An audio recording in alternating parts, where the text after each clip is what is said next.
Viet Chilwana. I'm Lubika Rawood.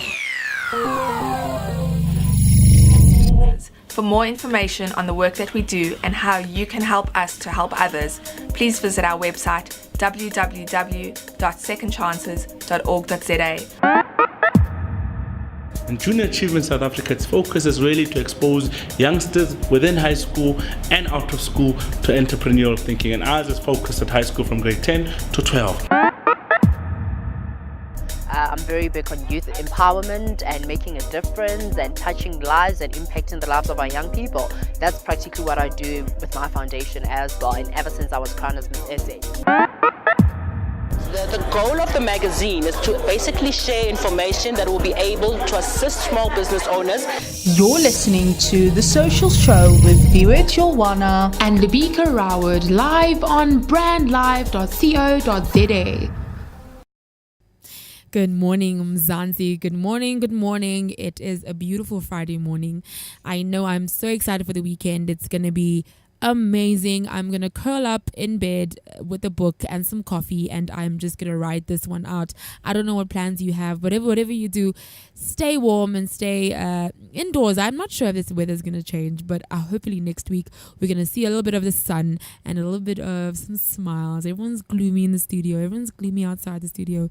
So I hope you guys are going to have a brilliant weekend. But before we get into the topic of the day, let's start off with the news. 4 Moroccan cities led by Marrakesh ranked among the top 10 African cities for quality of life in a new survey published on Tuesday, 21 February. Now, Marrakesh, nicknamed the Orchard City for the walls surrounding its old Medina district, clinched the top ranking with 3 other Moroccan cities, which is Casablanca, Rabat and Fez in the top 10. They are cities that are not huge, where real work has been done to improve infrastructure, people's quality of life, housing in a stable political context, said Swiss urban sociologist Jerome Chanel, who directed the survey.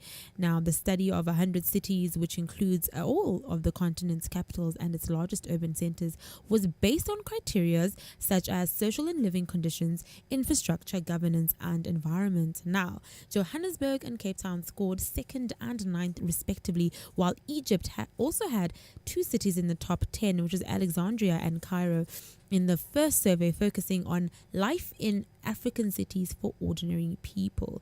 And that is the end of that. And another story, which is quite big, is the local manufacturer Greenworks Cleaning Solutions recently announced that its products have been certified by Ecolabel Global Green Tag. Now, John Jacobs here, which is the CEO of Greenworks, is extremely proud of this achievement. The certification is a combination of many years of hard work, he says, and we don't believe in greenwashing, which not all South African manufacturers can claim, and their products and all of the ingredients used to create them have an impact on dirt and no impact on the environment, and that is the commitment they have to creating a world that is cleaner, greener, and smarter. Now, the Green Tag program is intended to fill a current void nationally and internationally for consistent green product rating scheme that is scientifically derived, life skill assessment based, and includes appropriate assessment of whole of life and holistic sustainability, and this is essential to real credibility in the industry, avoiding fly-by-night organizations that play on the need to retain precious resources in order to make a quick profit. And lastly, in our news, progressively more South African property investors are rising to the challenge of mitigating climate change through greening the built environment, with positive impacts on the environment and the businesses involved. Now, this is the word from the Green Building Council South Africa, the GBCSA, in light of the World Meteorological Organization recent announcement that 2016 is now the hottest year on record. Record keeping began in the 1880s, and in 2016 set a new global heat record for the 3rd year in a row. And this means 16 of the 17 hottest years on record have occurred in 2000. And for its calculations, the WMAO combined global temperature data sets from various reputable sources across the globe. Now, despite their different data methods, all agencies agree that 2016 continued the trend of global warming, and that has always been persistent since the 1970s. Now, the good news is that this can change. In fact, people already are changing it, says Deborah Modise, the CEO of GBCSA, and she also concludes to say that the property sector knows it has a substantial contribution to make in rapidly reducing emissions, and it is taking action by designing, building and operating buildings in a way that is better for the environment. And that concludes our news for this Friday morning. Have you ever thought about the power of social media? Social media has the power to make your business grow. Yeah. Why don't you let us manage your social media? Because our business is to see your business grow. Visit us at www.bstownmedia.co.za. Now, the internet is truly the wave of the future for all people. I mean, everybody has a Gmail account, Yahoo account. Everybody has an idea of what Google is. Everybody's on social media. Okay, obviously not everybody, especially in Africa. And I understand the poverty line is quite thin here, but most people are very, very much clued up about everything that is in the internet. But what's sad about it is the fact that because we have this amazing rise of, being technologically equipped, but more than that, being able to use the internet effectively to speak to people and to engage people on different things, we have some bad people on the internet as well. I mean, I know Geeks Connect always speaks about hackathons and people who hack specific things on the internet, but we also have the worst kind of hacking, and this is scammers and what I like to call matchstick men who have been, hustling in the internet since it began, and now they are literally becoming the new virtual fraudsters. There's almost no greater way to bilk someone out of money than to convince them that their money is going to a worthy cause. So when you mix the anonymity of the internet with just the right emotional appeal, there's no wonder there's so many crazy but effective schemes to rob someone blind. And it's very, very difficult for people to protect themselves from these scams because we all have a good heart. I think I like to think people have good hearts, and all they want to do is make sure that they're doing best in the world. And when you get that email or that call or that spam, unfortunately there's a lot of spam messages which are not built on any truth, and they're telling you to contribute $1 or R1 or 10 Rand or whatever the case may be to a worthy cause, you can't help but want to help out. So today I'm going to speak a little bit about these top charity scams where people have been conned out of their money, conned out of their a lot of assets because of a worthy cause, it seemed like, but didn't really it didn't turn out to be true. So in fact, now I'm thinking of Dineo that I spoke about before. I feel a lot of people are going to say, come help people in Mozambique, come help people who have been affected by Dineo. But you've got to be very sure that it's an eligible NGO. It's an NGO that you can call, you can Google. It's crazy that you have to find the legitimacy using the same tools that they used to trick you, but that's kind of how the world works, I guess. So I'm going to be talking about the top 6 maybe, depending on the time, of the people that the scams that I think really made their mark, and a lot of people lost a lot of money. Now, first up, I'm going to talk about the tsunami victim scam. Everybody remembers the tsunami. It was humongous. It was huge. So many lives destroyed. So many people died. So many people lost their loved ones. So many people lost their houses and their workplaces and their businesses, and it was just a massive problem, and a lot of victims lost a lot of things, and it was very sad. Now, before the event of the internet, there was a saying, that said, you couldn't cheat an honest man. But through the internet, there are now literally millions of ways to bilk even the most righteous human being. But, we still hold on to the idiom.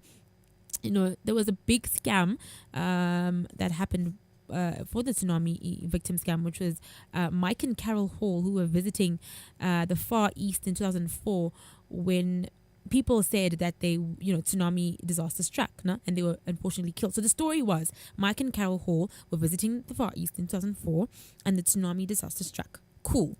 And unfortunately, they obviously were killed. Now, a number of scam artists, not just one, then solicited emails stating that the couple had 10 million in their bank account when they died, telling individuals that if they pretended to be relatives to collect the inheritance, the couple's lawyers would back them up. And they would get a claim of the share of the inheritance money. Now, where the scammer profited was when. This is where they profited, was from the trust fee that would be sent to the lawyers in good faith. It is unknown if any of these wretches were even arrested, but anyone who fell under this one kind of deserved it and may whatever happened. Because I feel like this one was a crazy one because, number one, they're lying about people who died, and maybe they did die, but they're lying. You're also getting involved in the lie. And it's crazy how many people got involved in that.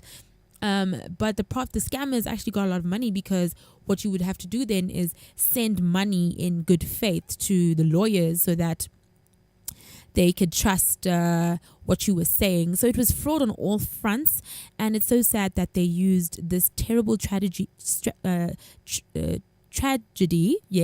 to solicit money from people. And it's very sad that more people got involved as well in such a great number. And if you lost money there, I have to say you kind of deserve that one. Sorry for you.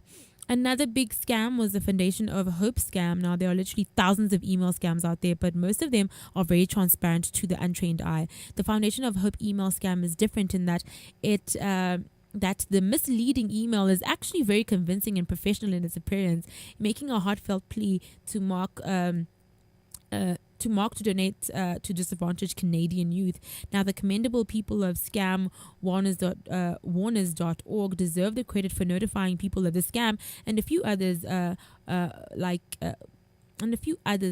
it, very similar in design. The eloquently written FOH letter was what they used to scam people. Here again, I say, I don't know how many times I get ABSA emails, I get emails from Capitec, I get emails from Nedbank, and I don't bank with any of those banks. And that's just how scary and how real it can be for someone who doesn't really understand why they're getting the email, especially if you are banking with those banks and you get an email that says you haven't paid this, you haven't paid that. You may find yourself having to pay something you have no idea about because they look so legitimate.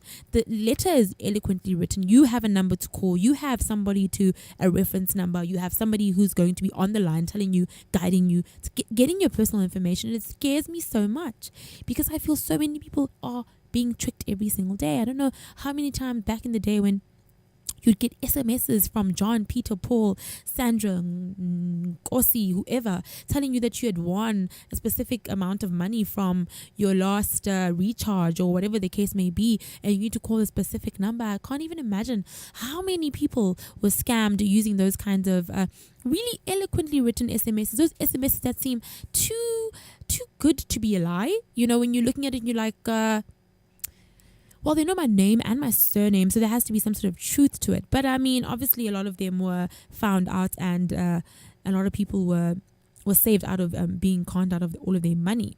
Another fraud situation was the Denise Feneri. I could be saying this wrong because I'm not Muslim, or do I speak any language of relation? But the Denise Feneri Foundation, which is an Islamic charity, faced backlash from the Muslim community in 2008 when Aykut Zahid Akman, lead organizer of charity, was convicted on fraud and embezzlement charges in Germany, along with several members of his staff. Now, the leaders of the Denise Fenari Ferrari. They probably did buy a Ferrari with the money they got. But anyway, are reported to have stolen at least 16 million euros in donations from the benevolent Muslims. They then used the money to not only supplement their own lifestyles, but also to buy a cruise boat, a TV station, and Turkish stocks. Talk about big spending.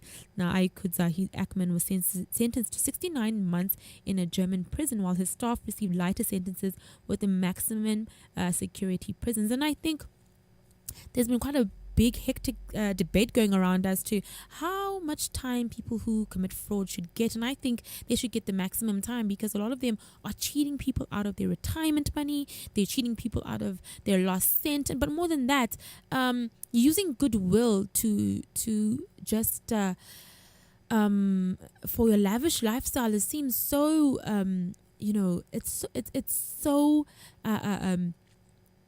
so horrible, because it puts a cloud of doubt in existing charities who work with the internet, and charities who want to spread their awarenesses through the internet and need people to actually donate through the internet, using internet services, using their email, using their donate buttons on their websites. And you've got these kinds of people who are using that for their own gain, and it really makes the process very difficult to trust, and getting that trust back from people is very difficult. I mean, I don't trust anybody who calls me and asks me about anything regarding to my money, my number, my ID number. I don't do over the phone. I have to see you. I have to be at the bank. I have to be at that charity. I have to, because of the cloud of doubt that these kind of scams have put on me personally. And I can't imagine people who have actually lost a lot of money. Another one which was really big is the Nigerian 419 email scam. Now, Ndungu is a name that is very, very well known, and this name has his many changing last name strikes fear into the heart of the average internet user, or at least an eye roll. Now, millions of emails each year are sent by this assiduous Nigerian account. So I don't know if he is Nigerian, or it's a he or it's a she, and his jobs change more than the weather. One day he is an ousted prince struggling to free his people. The next, he's a Nigerian charity president.